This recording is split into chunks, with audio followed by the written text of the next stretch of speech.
Hi, everyone. I'm Vladimir Dutit. We are watching all the news happening in the United States and around the world. Check out these screens behind me. These are feeds coming into the CBS News Broadcast Center from all of our stations, all of our affiliates in the United States and around the world. If it's happening out there, we're going to bring it to you live right here. But this morning, let's begin with that catastrophic damage and a rising death toll. And now the cleanup after Helene tore across the southeast. We're following the latest efforts from the hardest hit states. Israel expands its attacks on Iran-backed terror groups in Lebanon, taking out several top leaders. We'll have the very latest from the region. And right now, a massive strike threatens to impact nearly every part of the U.S. economy, from grocery prices to shipping delays. What you need to know about the looming port worker strike and the impact it could have. This is CBS News 24/7.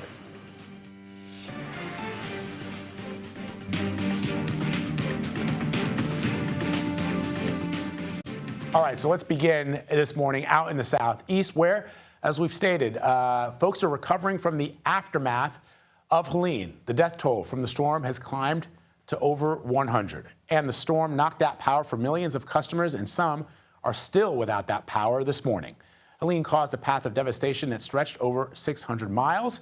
CBS News correspondent Nicole Valdez is tracking Helene's aftermath from Anderson, South Carolina, and she joins me now to talk about it. So, Nicole, break down the recovery efforts. How are they going?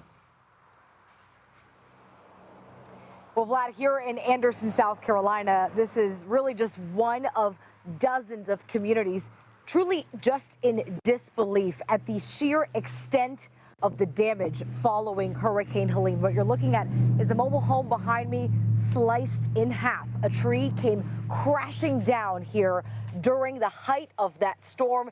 And sadly, neighbors now telling us there was a woman inside this home who has lost her life. She is one of 27 people here in South Carolina among dead following this monster storm. So you can imagine the pain and the grief that really is still so fresh for so many in this, not only this small town or this county or this state, but truly this region, as so many states are still feeling the heavy impacts. Meanwhile, there are hundreds of thousands more still without power, many still without basic resources. They need food, water, shelter. Many people still don't have a way to communicate with their loved ones. Those are the realities we face as we enter a new week here, and will likely be the priority for emergency responders and for officials to try to make a dent on as they work to get people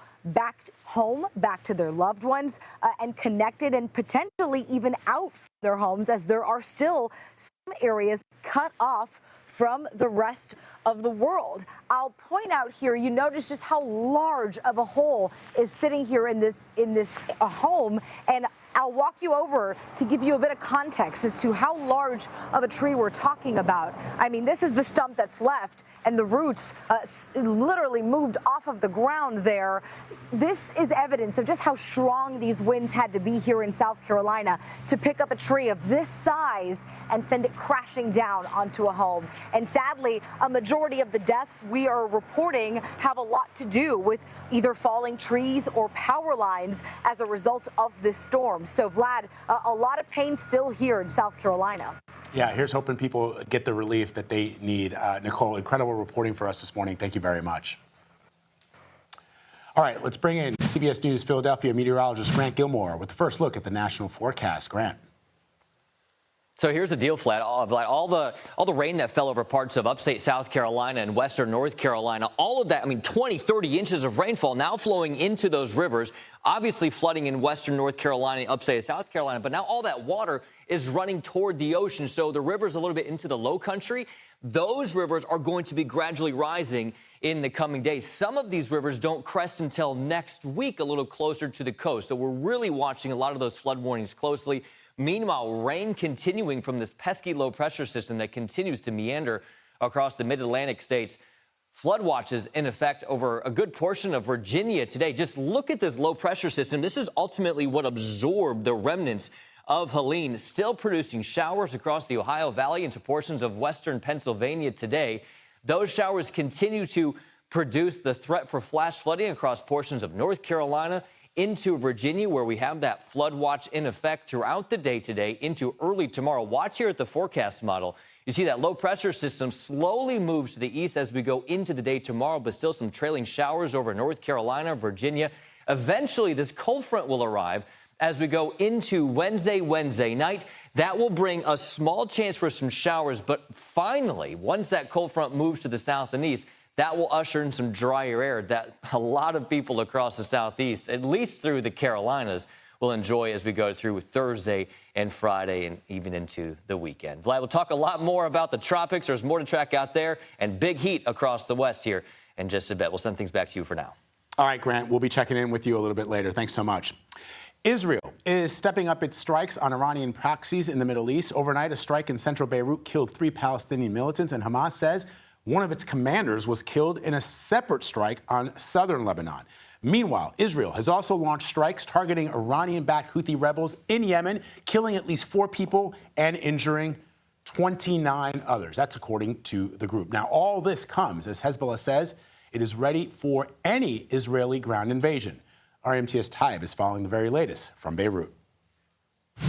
Well, this is really the first time since 2006 that Israel has targeted here in central Beirut. And the fear really is that this is the beginning of what's to come. I mean, you can see how this apartment building, one entire floor is nearly entirely destroyed.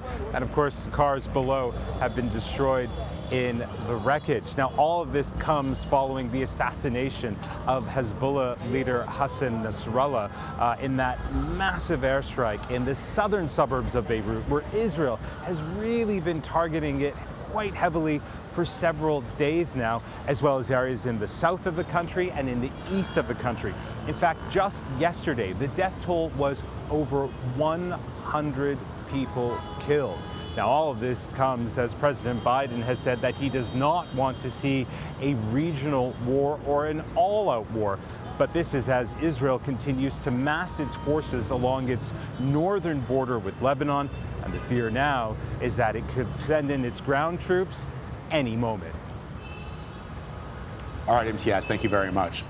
Let's talk about Ohio Senator J.D. Vance and Minnesota Governor Tim Walz, who are gearing up for tomorrow night's vice presidential debate. The one and only debate will take place right across the hall from us, right here in the CBS News Broadcast Center. There will be no audience.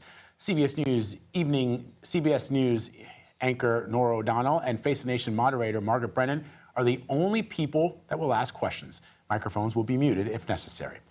CBS News Chief White House correspondent Nancy Cordes joins us now. Nancy is down in Studio 57. Always great to have you in New York, Nancy. So let's talk about this. There's 35 days until Election Day.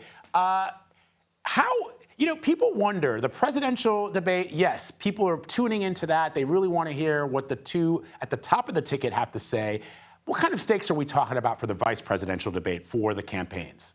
It's very high stakes because they've only got one debate. So they really have this one opportunity to both introduce themselves to the country, to voters who maybe know the people who are at the top of the ticket a little better than they know their vice presidential nominees, and their last chance to really not just go after each other, but go after the entire opposing ticket. Because as you know, Vlad, Kamala Harris has proposed doing another debate with Donald Trump. So far, he is saying no dice. So this could be the last debate we see between now and Election Day. So one of the things that's been interesting is the dynamic of these two men, Nancy, as you know. For better or for worse, the Harris campaign has sort of created this narrative around Governor Walz that he's like the guy next door. He's the guy that you run into at Costco, buying like bulk, auto products. And J.D. Vance is a former Silicon Valley tech CEO, Silicon Valley guy who's very good at debating. He's very good on his feet, but tends to be a little awkward around normal folks, as has been evidenced by some of the campaign stops that he's made. So how are those two men? Get us inside their brains of how they're preparing for this debate. Well, it's really interesting. So you probably recall that before his debate with President Biden and then before his debate with Vice President Harris, Donald Trump's campaign insisted he really wasn't doing that much prep, that he views the day-to-day act of campaigning as enough prep in and of itself. He's been talking about these issues for years, so he doesn't need to do much in the way of prep. Well, that is not the case for Senator Vance. He has made it very clear that he has been doing a ton of prep over the past month.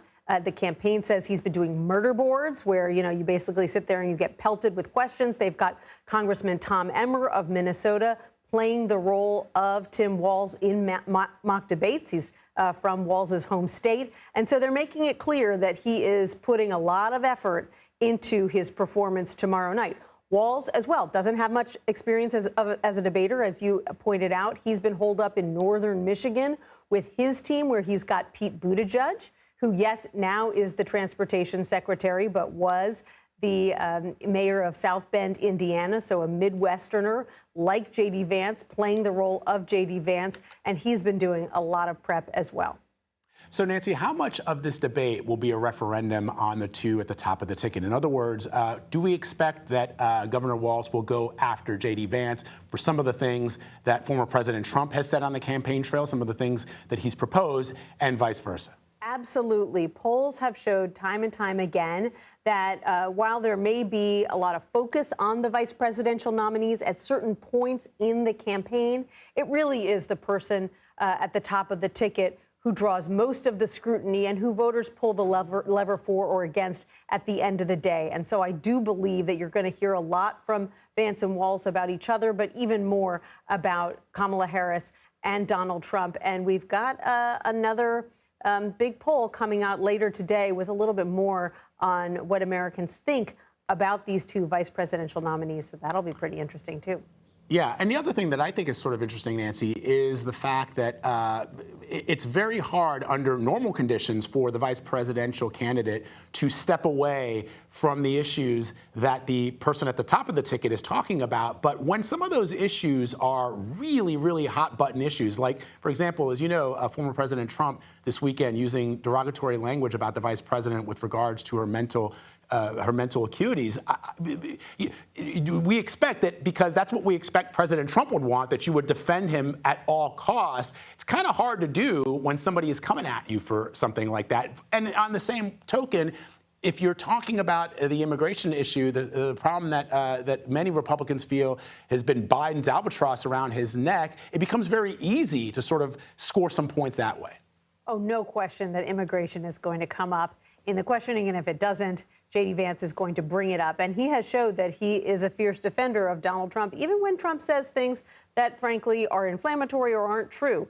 For example, Trump has been out on the campaign trail saying that actually he's the one that Americans should thank for the fact that seniors now get their insulin costs capped at $35 a month. That is not true. He did approve a pilot program, but it was Joe Biden who signed it into law, who got it put into legislation. And Vance has been out there on the campaign trail parroting that line by Donald Trump. So I think, he's going to do that again in the debate. And the same goes for Walz. If the way that he performs out on the campaign trail is any indication, he has been a fierce defender of Kamala Harris, and he talks about her quite a bit, sometimes even more than he talks about himself. And I think that you'll see that again tomorrow night.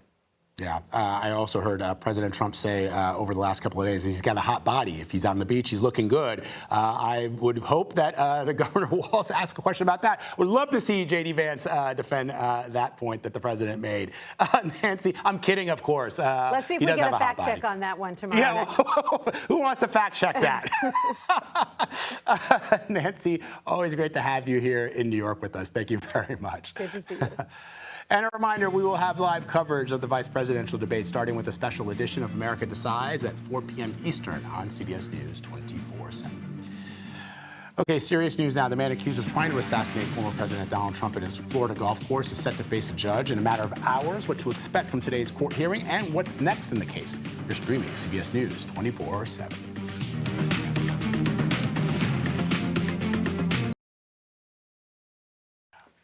About 45,000 dock workers who run major shipping ports across the U.S. could go on strike as early as tomorrow. If that happens, it could block millions of products from reaching store shelves. I want to bring in global economic correspondent for the New York Times, Peter Goodman, to break this down for us. He's also the author of How the World Ran Out of Everything. Peter, great to have you. Thanks for having me. So first, for people who are just sort of tuning into this and picking this story up, what are some of the demands of the union? The union is really focused on automation. You know, for as long as companies have been operating vessels and moving around the globe, they've looked to use machinery as a way to limit their vulnerability to strikes. They'd rather pay robots than people. Robots don't demand breaks. They don't have sick children to look after. They don't have demands for wage increases. The other thing is they want hefty wage increases. They're looking at the fact that shipping carriers have been earning record profits for much of the last several years, going back to the disruptions of the pandemic, and they want a piece of the action. And so what do the companies say who are resistant to the union demands? The companies have been very quiet about the nitty-gritty because they don't want to inflame the union. I mean, this is a union that is historically quite militant.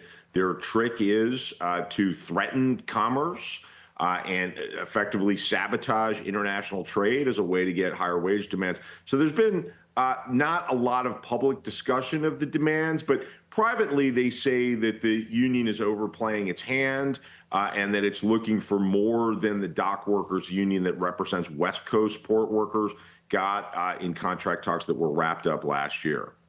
All right, so now, ordinary folks who are seeing all of this play out, they're wondering how this could affect them. So should folks start stocking up on food and other goods?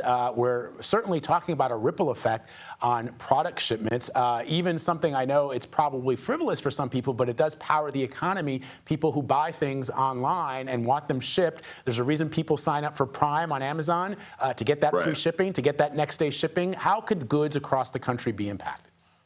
Well, it really depends how long this goes on. I mean, if this lasts a day or two, it won't be that big a deal. I mean, shippers have seen this coming for months. And so a lot of cargo has been diverted to other places, especially to the West Coast ports. You've got rail and trucking connections. Now, the rail didn't do so well during the pandemic disruptions, and they've cut a lot of capacity. And if this does go on a long time, then the West Coast ports could get congested. You could have a familiar constellation of events to people who remember the worst of the pandemic disruptions. You know, ships floating at anchor for weeks, waiting for their chance to load and unload at one of the big ports like Los Angeles and Long Beach. That could become a real problem at warehouses as containers pile up. But again, if this lasts just a day or two, that's unlikely to be a problem because a lot of cargo has already gone that route. Cargo that's on the way to East Coast ports, some of that's going to places like Mexico to be carried by rail and by truck up into the U.S. There are some backup plans, but they don't look very good if this goes on for more than a few days.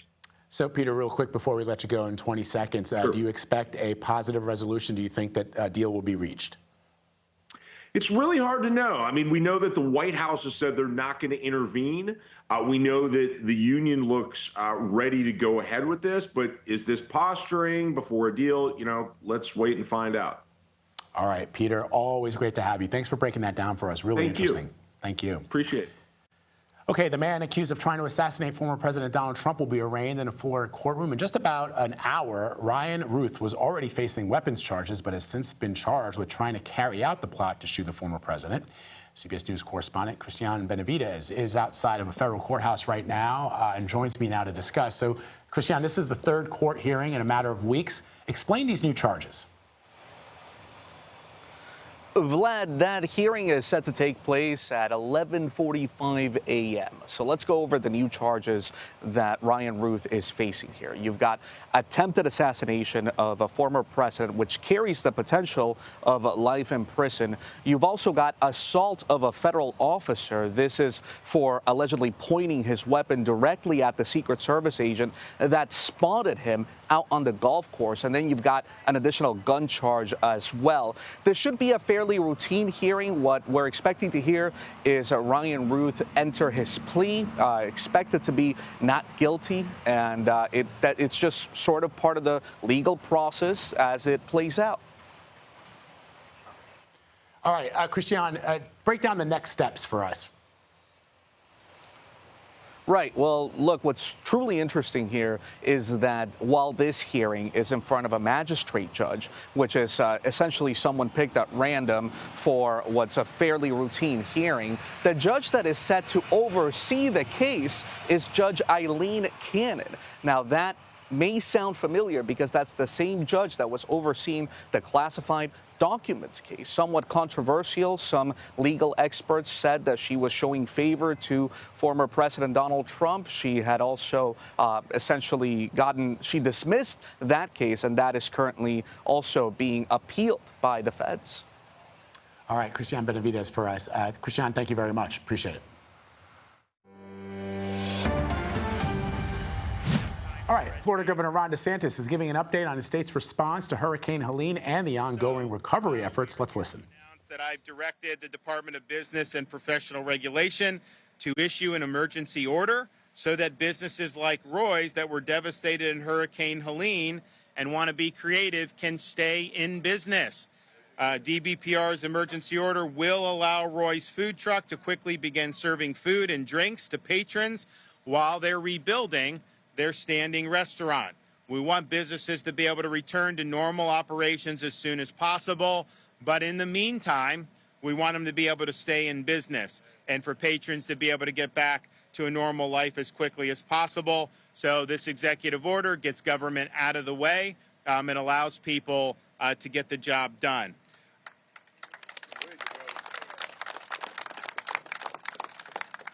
We also we always do housing with hotels, pre-storm evacuation. We're keeping that open through Visit Florida, the emergency accommodation module on Expedia and Priceline. Now, obviously, Taylor County, the options aren't as much as, people had to flee from Treasure Island over in the Tampa Bay area. There's a lot of hotels in that greater area where you could take advantage of. So this will probably be better for some than others, but nevertheless, that's continue to be up and running. We also have our small business emergency loan program. So that's $15 million in a zero-interest loan and very flexible repayment options on that one. And you're eligible for up to $50,000. And so if you need cash flow, that's probably going to be the most generous thing that's out there, certainly from the state, for you to be able to do. And if you want to be able to look and apply for that, you can go to www.floridajobs.org/EBL for that. We also have activated the Florida Disaster Relief Fund. This is our official private charitable fund to assist Florida communities as they respond and recover during times of emergency or disaster. This is a partnership with the public sector, private sector, and other non-government organizations to support response and recovery. And this has been something that's been very flexible. So, for example, you can use Florida Disaster Fund to help fund some of these organizations that are rehabbing homes. We've done that. We've also used it to fund educational organizations that were helping teachers who were displaced, or law enforcement charities that help police that had their homes, or firefighters that had their homes destroyed. Because, a lot of these guys that have to serve the public, it's not like they're immune from damage. So that's been used for a variety of ways, particularly with Hurricane Ian.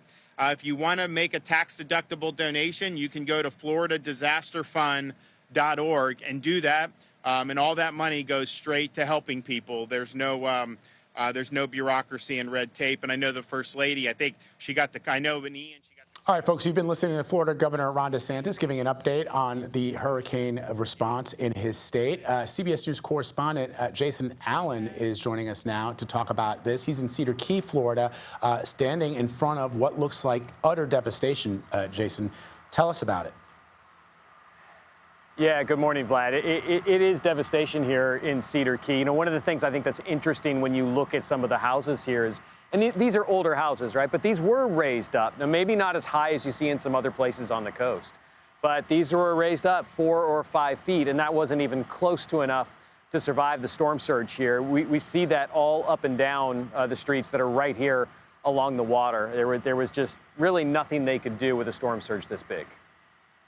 All right, Jason, thanks so much for that update. We're going to stay connected with you throughout the next couple of hours. Let's also talk about the state of Georgia, which also got crushed. Governor Brian Kemp is touring the damage in Augusta, and he's speaking now to the press. Let's listen. Florida line is unprecedented.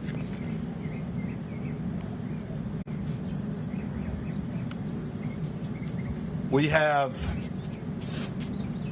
I would just like to say our thoughts and prayers continue to be with all these Georgians that have lost their life, their families, and our local community. So many of our fellow citizens that are struggling out there. We know people are frustrated. We know they are tired.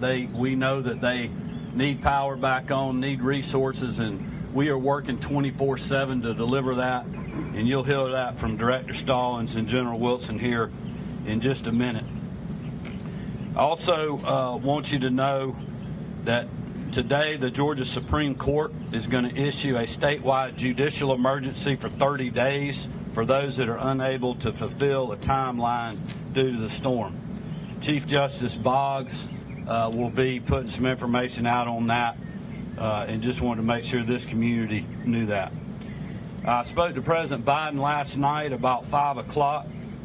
Just about the storm, about the devastation we've seen in our state. Vice President Harris and I have been playing phone tag. I know that former President Trump will be in Valdosta today getting a briefing from our folks, but also hearing from the locals in regards to storm response. I know Senator Warnock is here today. Senator Ossoff was in Valdosta on Saturday when we were there. Obviously, we've been in communications with Congressman Rick Allen, and Congressman Austin Scott was with us yesterday. Just know that we will work in a bipartisan way on disaster relief in this state with our federal, state, and local partners. We have submitted our expedited emergency declaration. This is something that's very rare, but this will help us, and I feel certain it'll be approved by the President and our federal partners. This will help us get money flowing quicker to our state. Also, I've been texting back and forth and got a voicemail last night from FEMA Administrator Criswell, who was in Georgia yesterday. She visited with Director Stallings yesterday evening, and he can speak to that if there's anything that we need to know about that. Just on a power update, at one point, our highest total of outages was 1.3 million customers. Colquitt EMC told us All right, you've been listening to Governor Brian Kemp. He is touring the aftermath left behind by Hurricane Helene. He's speaking to reporters about recovery efforts in his state. We're going to stay and listen to what the governor is saying, as well as Governor Ron DeSantis in Florida, who's also giving updates throughout the day, and we'll bring you some news as warranted. Meanwhile, let's get to CBS News correspondent Skylar Henry, who's in Asheville, North Carolina. He's following the latest there. So, Skylar, you can hear all across the Southeast, there's been devastation. Let's talk about what's happening where you are and what people are saying in the efforts to restore power. Yeah, well, on the lines of the governors speaking out, we know that Governor Roy Cooper of North Carolina will actually be here today surveying the damage. But in terms of it, this is really the extent of some of the worst of it, especially here in Asheville, North Carolina, where we have been since last week.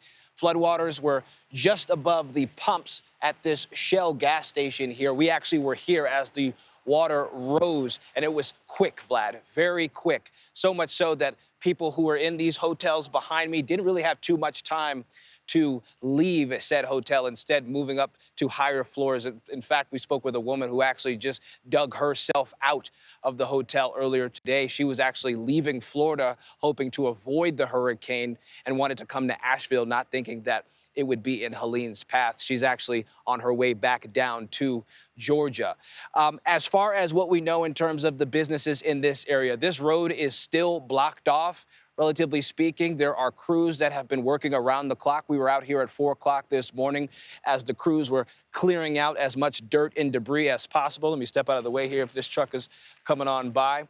But this is really sort of the extent of the damage in this general area. But all across Asheville, several roads completely washed away. So much so that the governor, as I pointed out, is calling on the National Guard and other resources to try to do everything in their power to actually airlift supplies to those hard-hit areas. And that's water, that's food, that's actually those small cellular towers so that people are able to actually communicate with their loved ones, because that's something that actually hasn't been able to happen for the last several days as well. Folks simply have not been able to even send out a text message to let people know that they are okay. In fact, the county that we are in, Buncombe County, they say that at least 30 people have died following these storms. They also say that they received around 1,000 missing persons reports, saying that some of those might have been duplicate calls, others might have been because of that communication issue that I was telling you about before. But crews here say that they are concerned and they are working to try to find every one of those missing people, if they are in fact missing, as quickly as they can. There are federal resources, state resources, help from all across the South. We saw crews from Oklahoma City, Oklahoma here helping out in nearby towns, just trying to help people dig out from this mess. Some of the folks here say that it won't be months, it'll be years until they're able to rebuild. So, Skylar, if you are in dire straits right now in Asheville, North Carolina, where you are, and you don't have access to the internet and you don't have electricity because power hasn't been restored in some areas, what are officials advising people to do? If you can, make your way to several shelters, which is something that they were telling people about before the storm actually hit, that they could seek higher ground and seek some of those shelters. As for internet services, cellular services, there are a few places around town, spotty at best, but still you can get a text out to let folks know that you're okay. The library here in town, the hospital here in town is doing well. And really, it's those sort of public places that they will have to rely on in the next couple of hours, next couple of days, as crews sort of really try to work to get things back on. We should point out that the water distribution center, Vlad, officials say that actually might take weeks to repair. So some folks may not even have access to available drinking water. And so those are the type of conditions that people here in Asheville are dealing with. As you see crews right in front of me as we speak, doing what they can to sort of dig themselves out. Let's look at this car here slipping, trying to get up this hill here. There's just to show just how messy, how treacherous it is just to get up and down this street. I'm going to step out of the way. But yeah, it's a difficult slope here for folks to actually move around in, so much so that they actually don't want pedestrians to make their way down, especially to these difficult spots. But that is literally what people are dealing with here as folks literally try to get themselves out and get as much help as they can. All right, Skylar Henry reporting from Asheville, North Carolina, where we can see the devastation is terrible and horrific, hoping that people get some relief from local officials and responders. Thank you, Skylar. Okay, let's bring in a CBS News Philadelphia meteorologist. But before we do that, let's just point out what you're seeing there. You just saw a live shot there, Grant, of the podium at the White House. Grant, we're expecting that President Biden is going to address the devastation across the Southeast, which you've been covering from a meteorological standpoint. He's expected to step up to that podium in just a few moments. When he does, I know that either you or I will take our viewers there. But let's break down what's happening weather-wise in those areas that have been hardest hit. Vlad, I do want to point out, I mean, usually after these tropical systems come through, they clear out and they move out and allows for drier weather to move in to be able to start that cleanup. And you saw there from Skylar's live shot from Asheville, North Carolina, it's still very wet. Obviously, it's taken a while for those waters to recede, but even with this meandering upper-level low-pressure system, it's keeping relatively damp conditions around, so it really is delaying the cleanup process that will take months, if not years, for many across western North Carolina, South Carolina, and that's not even to mention some of the showers and storms that have been placed down into Florida, where Helene made landfall. But now we've got the concern for more flash flooding over portions of North Carolina, more so of a concern into Virginia today. Forecast model shows this low-pressure system finally begins to get some wheels on it and move out of here, not before producing a few more scattered showers, a threat for some flash flooding. It'll actually be this cold front that swings through as we go into Wednesday that will bring in some drier weather for at least a few days to really help accelerate some of those cleanup and rescue missions. Let me show you the tropics, though. No rest for the weary, right? I mean, it is still September, and the tropics still very, very active. Several systems to track. We actually just had Tropical Storm Kirk develop in the Atlantic. Now, it is forecast to become a major hurricane. The good news, though, is it will stay out in the Atlantic. A main concern, though, for people across the Gulf states into the Southeast is this potential area of low pressure moving into the Gulf of Mexico. Right now, just a 40% chance that it develops. We're watching that very closely. Here's the forecast for Kirk. Again, major hurricane as we go into Saturday. But again, that should stay out in the Atlantic. No threat to any land masses. Meanwhile, really big heat continues across the desert Southwest. Over 30 million people underneath excessive heat warnings or heat advisory. Phoenix today climbs up to 108 degrees. Many places across California into the desert Southwest dealing with triple-digit temperatures throughout most of the weeks. Yes, we're going into October, but still very much like summertime. Several records will fall, Vlad, over the next few days. Back to you. All right, Grant, thanks so much for that. We'll check in with you a little later. Folks, we are awaiting the President of the United States, Joe Biden. He is soon to step to that podium there in the White House, where he will address the ongoing recovery efforts across the Southeast due to the devastation of Hurricane Helene. When that happens, we'll bring you the President's remarks live right here on CBS News 24/7. But let's stay with politics now and talk about his vice president, Kamala Harris, who is canceling her planned Monday events to stay in Washington for a briefing with FEMA today after that devastation left behind by Helene. The vice president was briefed over the weekend on the federal storm response amid campaign stops in the western part of the country. I want to bring in CBS News campaign reporter Aaron Navarro for more on the Harris campaign. So she returned to Washington for that briefing, Aaron. What does that mean for the rest of the week? Obviously, the vice presidential debate, which we are hosting, is tomorrow, but beyond that. Vlad, good to be with you. She had a couple more campaign stops scheduled while she was in the southwest part of the country, but CBS News has learned that she is going to fly back here to D.C. first thing in the morning, attend that FEMA briefing at their headquarters later today. We know that she is expected to go to central Pennsylvania for a bus tour with Governor Walz, as well as Michigan later this week. But CBS News has also learned that she intends to visit the storm zone itself as soon as a visit, quote, won't be disruptive to emergency efforts. You're, of course, seeing former President Trump in Georgia today in a very fresh disaster zone. So the president and vice president taking that into account as they're trying to see when they can see it for themselves. So, Aaron, let's talk about the debate. We spoke earlier to Nancy Cordes. One question I didn't get a chance to ask Nancy is about the debate prep for both the vice president and for Governor Walz and for J.D. Vance. With the Harris campaign set for this debate that they are intending to have with former President Trump, two questions there. What is the impact, or what is the sort of, maybe impact's not the right word, but how involved is the vice president in prep for Governor Walz? And then further afield, what are we hearing from the Trump folks about a potential rematch?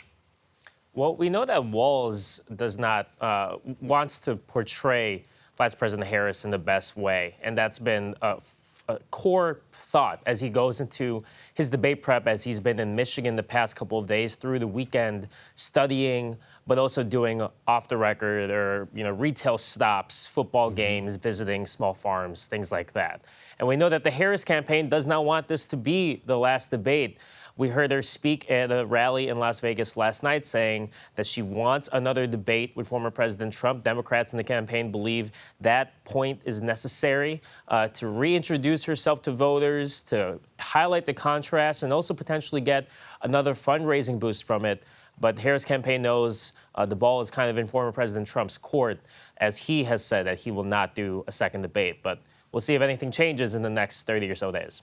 Yeah, she's been sort of goading him, as you know, Aaron, sort of using that line, say it to my face, hoping that the former president takes the bait. We'll be watching. All right, Aaron Navarro for us in Washington this morning. Thank you, Aaron. Take care. All right, former President Donald Trump made a series of controversial remarks this weekend, and he is facing criticism from both outside and inside his party. We'll discuss the strategy next. You're streaming CBS News 24/7.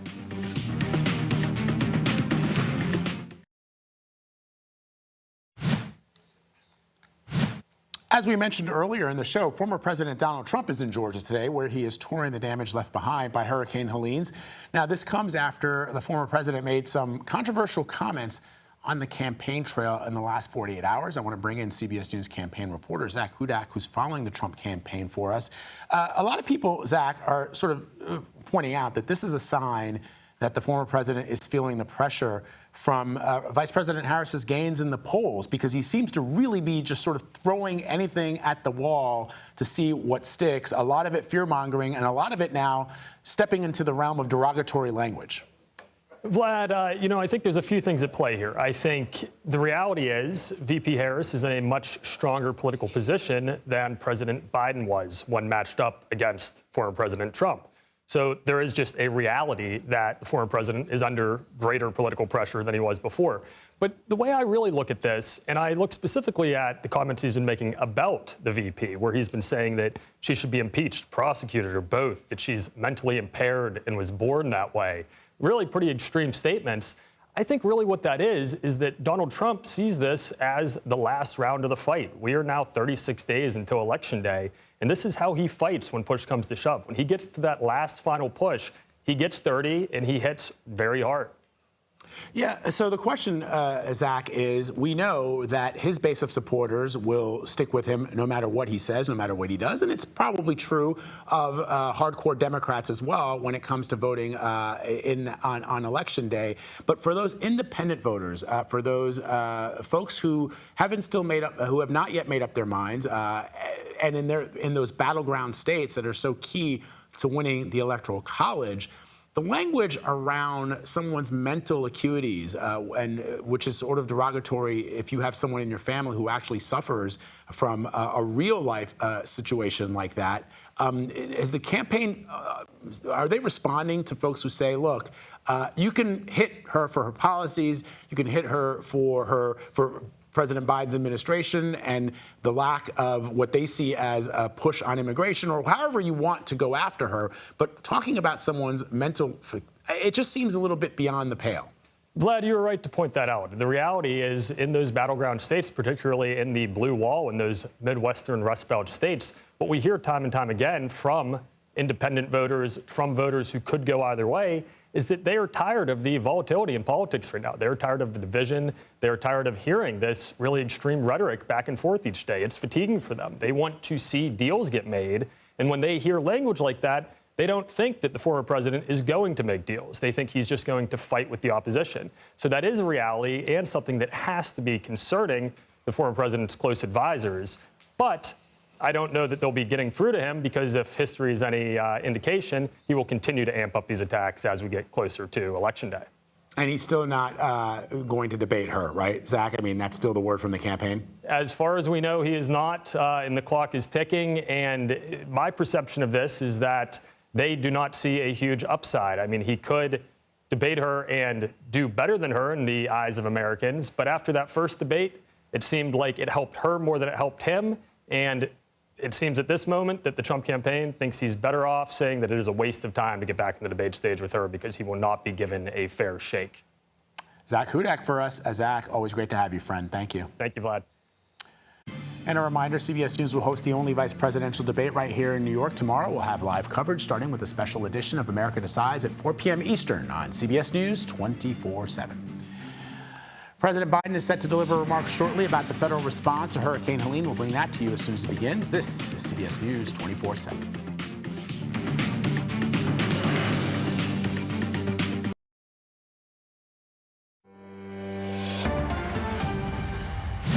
All right, breaking news coming into the newsroom at this moment. A U.S. official is confirming Israel has notified the United States it intends to launch a limited ground incursion into the country of Lebanon. The official says the incursion could start as early as today.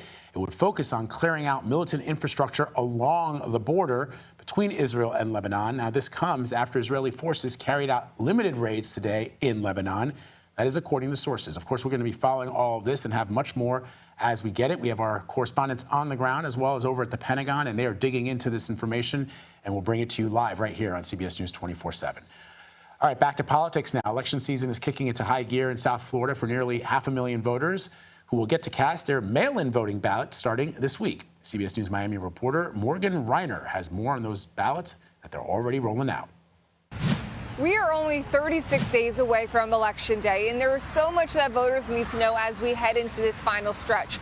Starting with important dates. Take a look at your screen and you'll see that the deadline to register to vote is October 7th by 11:59 p.m. Voters who want to vote by mail need to request a ballot by October 24th. Early voting sites open up in both counties on October 21st until November 3rd. Election Day is Tuesday, November 5th. So who is going to be on your ballot? The highest race you'll see on the ballot is the presidential race, where former President Donald Trump is running against current Vice President Kamala Harris. You'll see other big statewide races, too, like the race for Senate. Republican Senator Rick Scott is hoping for a second term. He is facing former Democratic Congresswoman Debbie Mucarsel-Powell. Residents in both Broward and Miami-Dade County are voting on several races for the first time ever. In Miami-Dade, voters will choose their county sheriff, tax collector, and supervisor of elections. Those offices previously fell under the purview of the county mayor. In Broward, voters will be able to pick the tax collector, which previously fell under the county government. Now, here in Miami-Dade County, there are about 260,000 ballots that are heading out of this building today. As for Broward County, those ballots head out tomorrow, and so far they're looking at about 230,000 ballots. In Doral, Morgan Reiner, CBS News, Miami. All right, Morgan, thank you very much. Let's bring in CBS News Philadelphia meteorologist Grant Gilmore with one last look at the national forecast. Grant. Vlad, a lot of focus on the southeast into the mid-Atlantic, where this low-pressure system, which absorbed Helene, continues to meander, dropping heavy rainfall today over portions of Virginia, even though there's some portions of North Carolina that do have a marginal threat for some flash flooding. But the flash flood threat really today is going to be focused near the Roanoke area, where some places could see some more flash flooding on very saturated grounds. Earlier this morning, Tropical Storm Kirk developed. It is not the system that looks like it could be moving into the Gulf of Mexico. But this Tropical Storm Kirk will track to the north, and it will become a major hurricane, but it will stay away from the United States. Meanwhile, this area of low pressure, 40% chance of development as it moves into the Gulf of Mexico. Gulf states, we need to watch it closely, but the potential development looks to be shifted until later this week into the weekend. Meantime, very hot conditions continue over the desert Southwest today into California. Several people, in fact, over 30 million people underneath excessive heat warnings or heat advisories. Triple-digit heat is expected not just today. Record heat continues through most of this week. Vlad, back to you, sir. All right, Grant, thank you very much, brother. We'll talk to you tomorrow. Folks, we are awaiting President Biden, who will take to the podium to talk about the federal response to Hurricane Helene. We're going to bring that to you live when it happens. For now, an encore of CBS Mornings is next. This